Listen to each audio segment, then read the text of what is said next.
네, 그럼 두 번째 질문입니다.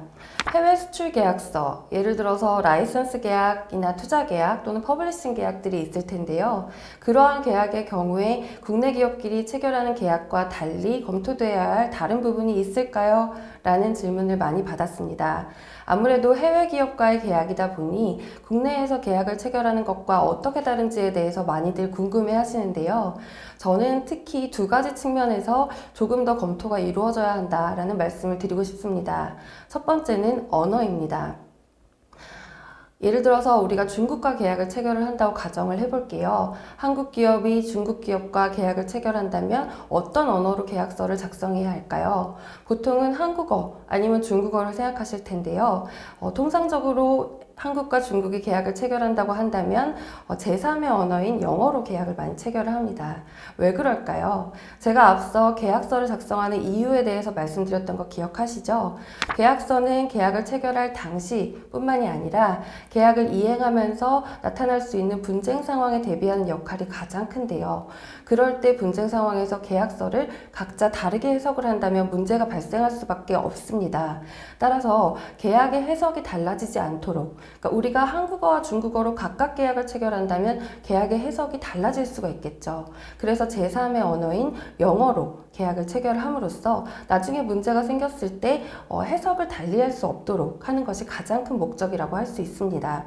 그러면 한국어 계약서나 중국어 계약서는 내부에서 참고용으로만 사용을 하고 결국에 계약의 공통적인 해석 언어는 영어가 되는 것입니다.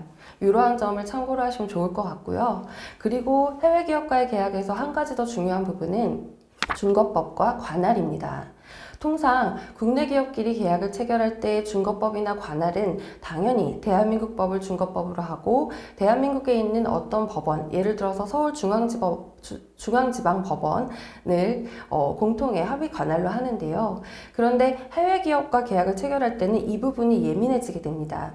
먼저 우리 계약을 해석하는 근거가 되는 준거법을 어느 나라의 법으로 할 것인가 하는 부분과 그리고 우리 계약과 관련해서 어떤 분쟁 상황이 발생을 했을 때 어느 법원에서 또는 어느 중재원에서 이것을 해결할 것인가에 대한 부분이 의견이 첨예하게 대립을 하기도 합니다.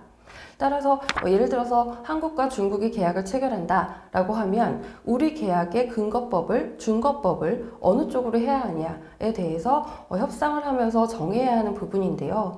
다행히 대한민국 법으로 한다라는 부분에 합의가 되면 가장 좋겠죠. 그런데 중국법으로 한다라고 합의가 된다면 우리는 만약에 문제가 생겼을 때 중국에 가서 중국법에 따라서 재판을 받거나 또는 중국법에 따른 계약의 해석을 받아들여야 되는 결과가 되는 것입니다. 그렇기 때문에 이렇게 협상이 잘 되지 않을 때는 통상 공평하게 제3의 나라의 법을 준거법으로 삼고 또 제3의 국가에서 예를 들면 싱가포르나 영국에서 국제 상사 중재를 통해서 해결하는 것이 통상적인 경우라고 보시면 될 것입니다.